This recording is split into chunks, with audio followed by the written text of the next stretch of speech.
We're grateful to share our love of vintage toys, games, books, and comics with you. If you're enjoying the journey, please like and subscribe. Your support helps us keep the channel growing. Thank you for being part of the RetroCult. Greetings, RetroCultists! In this video, we're going to have a look at another spooky retro relic. This is actually an illustrated version of the Employee Handbook from Castle Dracula and Dungeon, which was a dark ride attraction in Wildwood, New Jersey, from the 70s through 2002. Now, this illustrated version of the Employee Handbook was published by Bombshell Comics in 2022.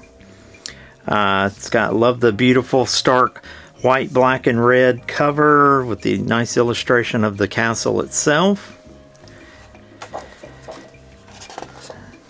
As we open it up, the title page gives you some history of the castle, telling you that it was owned by the Nichols family. They opened it in 1977, and this is an illustrated version of the 1977 Employee Handbook. It was inspired by Brigantine Castle in Brigantine, New Jersey. And if you'd like to see a deep dive into the history of Castle Dracula, I highly recommend checking out Dark in the Park, their YouTube channel. Actually, Dark in the Park actually did contribute to this illustrated version of the manual. So as we go past the title page, we see that there's a layout of the attraction with some of the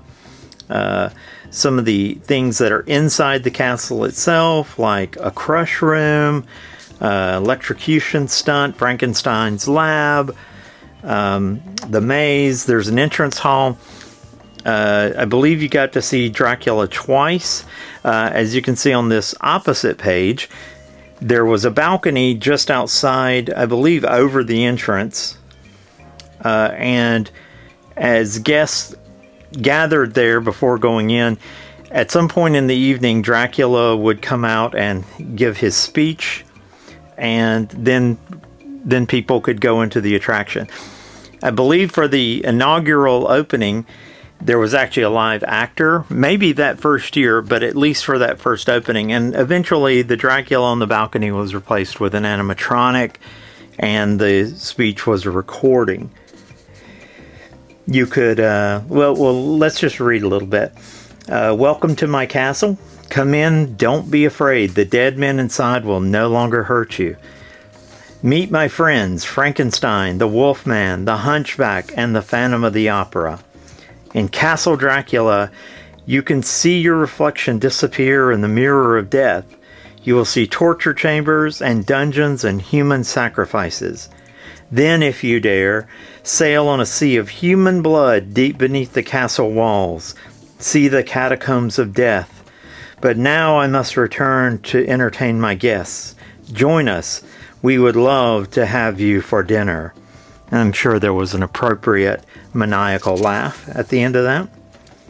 But then we see, so there is a dungeon boat ride. So I believe, there was also a water attraction there. And now we are going into the general rules and regulations. I love the illustrations here. They kind of remind me of some of the cartoons that you would see in Mad Magazine back in the day. Absolutely no smoking, food or drink inside the building. And then you see some of the spooks and monsters taking this guy's lighter, taking away their ice cream. Rule 1, no smoking or lighting of lighters of any kind. How dare you wake me from my sleep. Yeah, I love the illustrations. Next, no fraternizing with customers or other employees. Wow, that's something. No fraternizing with employees.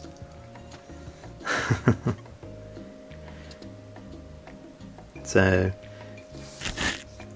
the character you are portraying is constant as long as you are on duty. Okay, so once you get into character, you better be in character the whole time.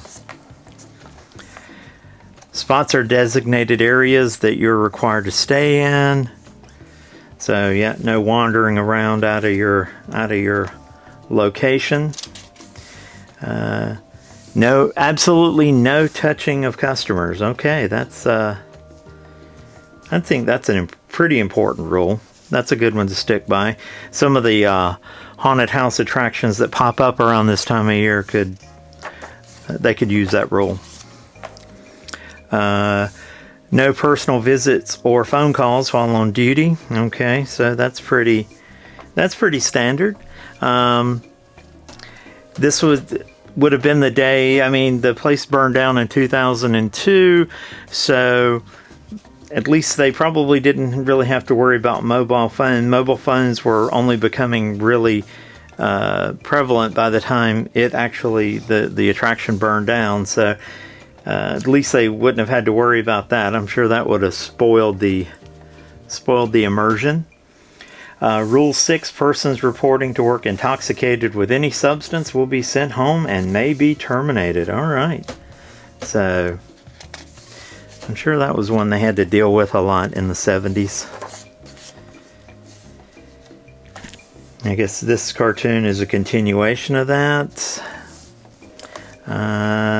Absolutely no drinking, drugging, or dealing at any time on Marine West premises. Okay, yeah, because I'm sure that could be a liability issue.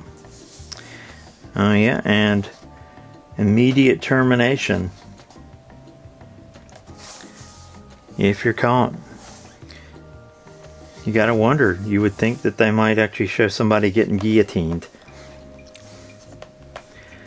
Destruction or theft of any Marine West pier or tourist property will result in immediate termination or arrest. Well, that's to be expected.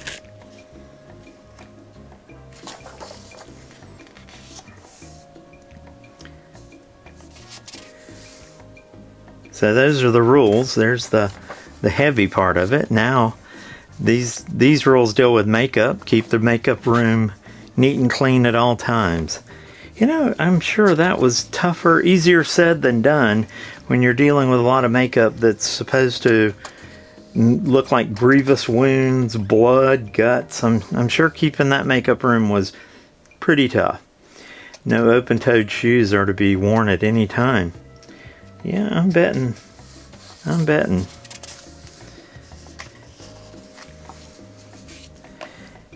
Name tags will be issued. It is to be worn every day.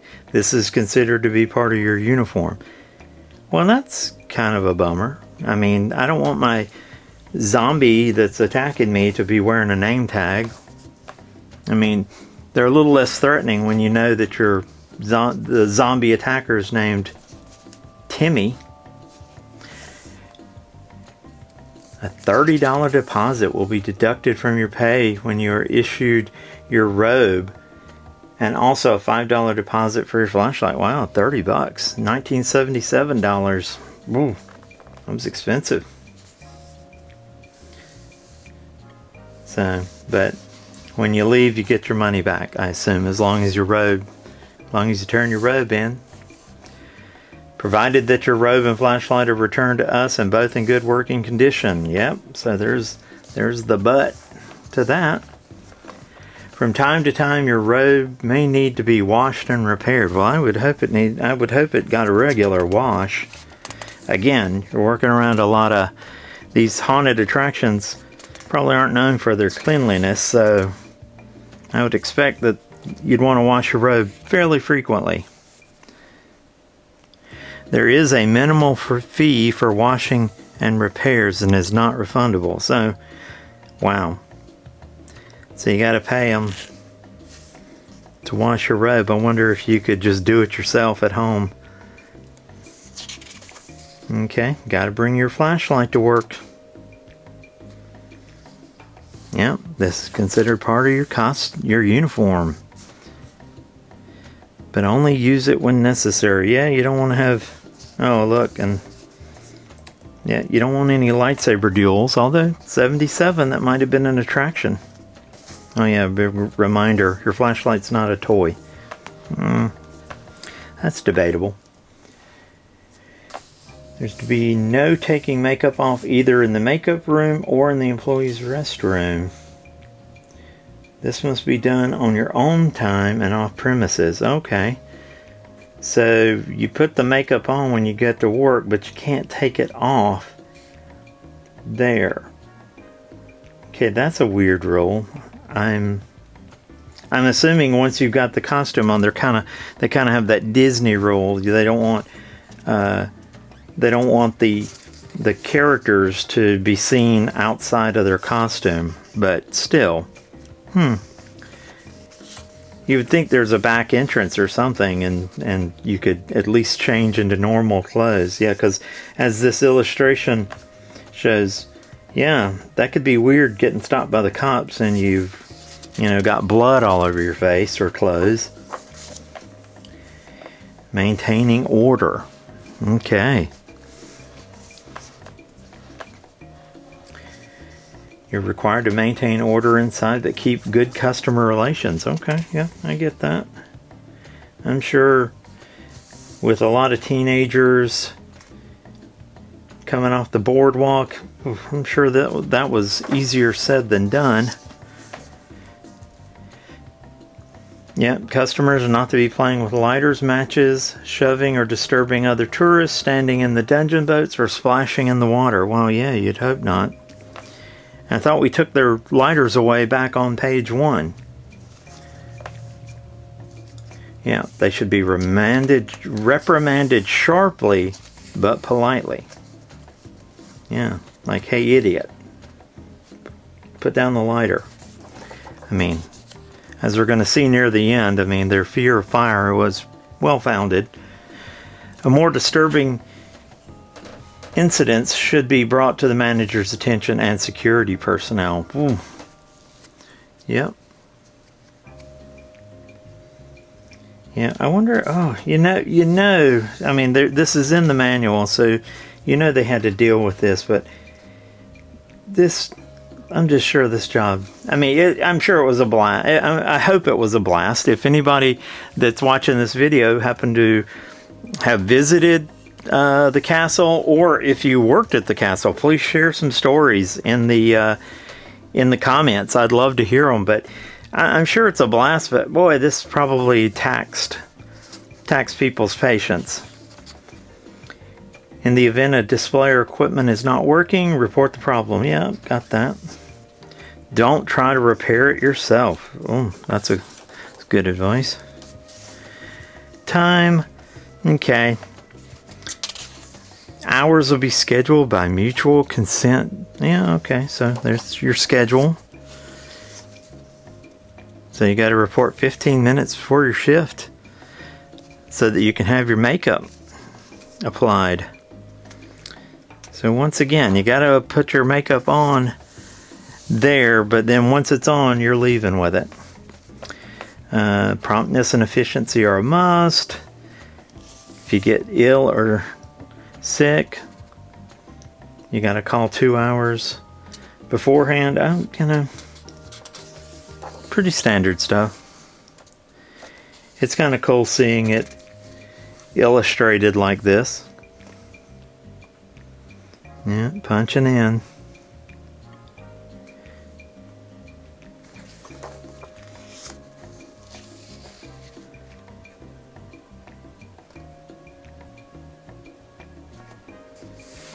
So this is about docking your pay. Yeah. Breaks and dinner. Wow, yeah, I wonder how that worked. As you can see, it shows this guy in his makeup eating. So they won't let you take your makeup off. But do they allow you to, I'm guessing, do they allow you to go out onto the boardwalk in your makeup to eat? No. Oh, well. You must remain on the pier. So you still have to stay kind of on the boardwalk. But you're still going to be out there with other people. So that must be weird, seeing a ghoul sitting there eating a hot dog. You have to remove your robe, fold it neatly, so you're literally just walking around in your street clothes with blood, a third eye. Boy, that had to be a blast. Ooh, insubordination will be dealt with severely. Oh yeah, so no mouthy zombies. Yeah. So the time clock apparently was at the roller coaster exit. Interesting. The restroom key. Oh. So they had the restroom key. I wonder if in real life they had this absurdly large wooden key with the actual little key. And the ticket taker is in the restroom herself, and she could be a while. She just got a new Walkman. Yeah, very, very 80s problem. Yep.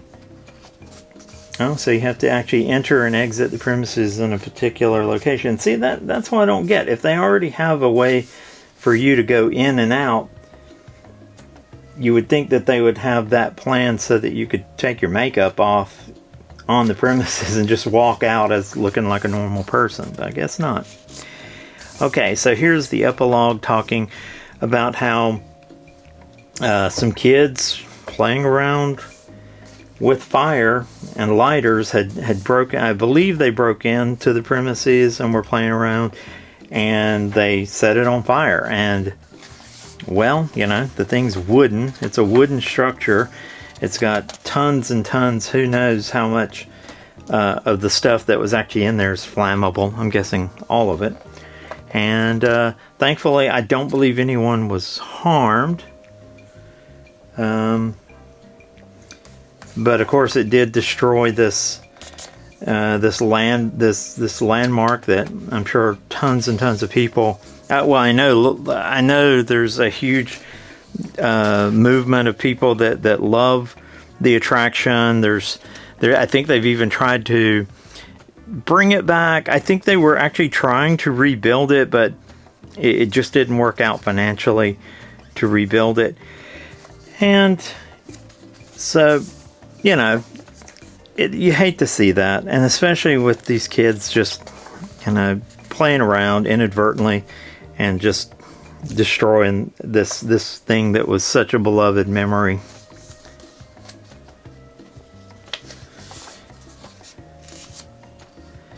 And so these pages just kind of tell that story. Yeah. And it, you know, it's irreplaceable. I do think that they do have some actual molds and attractions that were in the building that might have been saved. I don't know. I do know that there's like a traveling show, or they've done some type of traveling show, kind of just, you know, to spark the nostalgia for Castle Dracula. As I said, this is one of those things. I never visited it as a child. It's definitely one of those things I would have loved it. I loved haunted houses and I love being scared, so I would have loved that. And then we have a neat little illustration signed by the illustrator, 2025. Very nice. A lot of blank pages in the back. I'm assuming these could be here if you ever do get to go to any events